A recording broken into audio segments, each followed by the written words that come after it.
concepte que hi ha darrere la col·lecció està inspirat en quan vas a una manifestació, que estàs com allà a tope reivindicant, tots junts, ajuntant moltes persones com per reivindicar una mateixa causa. Doncs aquesta sensació d'aquest moment és la que m'ha inspirat per la col·lecció. I és per això, per la raó per la qual he plasmat algunes frases en la roba i he utilitzat la tècnica de sublimació i bàsicament és aquest el concepte principal. I llavors he utilitzat la tècnica de tintes naturales i vaig fer amb aguacate i amb pela de magrana tintes naturales per plasmar-los a les peces que tenia de cotó.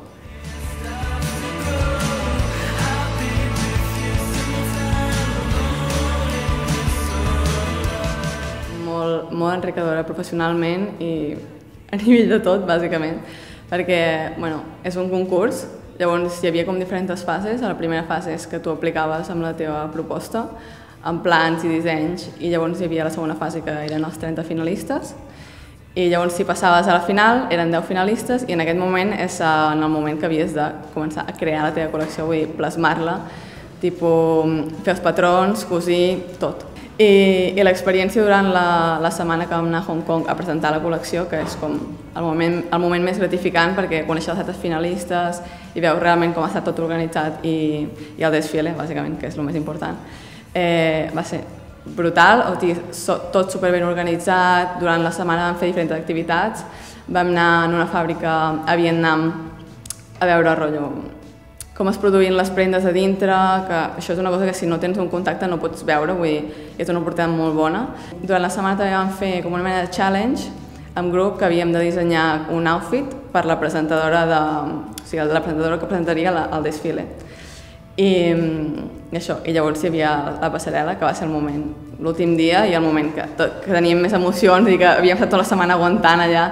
i va ser brutal. Durant tota aquesta setmana a Hong Kong van estar gravant-nos totes les proves que fèiem i tot el que fèiem durant tot el dia perquè faran com una minissèrie, però jo crec que seran 5 capítols o així més o menys, que es veurà tot el que hem anat fent i que la idea és com transmetre als joves que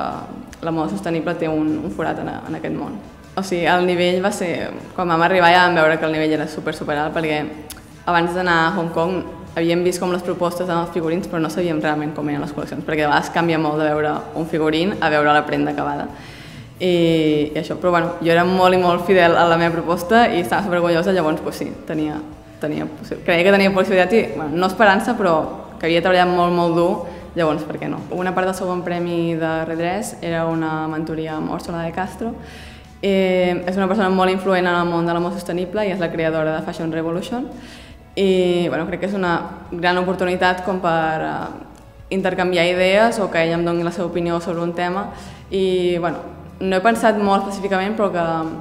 sí que m'agradaria fer és com que m'ajudi a desenvolupar el meu treball final de màster que estic creant, que també va sobre el món sostenible. Els alumnes que estan formant ara en cada moda els recomanaria que treballessin superdur i que busquessin el seu lloc en el món de la moda, que hi ha molts petits departaments en treballar, però que sobretot siguin fidels als seus valors. Vull dir, en el meu cas, és la moda sostenible. Vull dir, quan algun cop he treballat en una altra empresa que no era de moda sostenible, que era de fast fashion o el que sigui, no em sentia realitzada. Llavors, el que els diria és que busquin el seu lloc i que treballin en línia amb els seus valors com a dissenyadors de moda.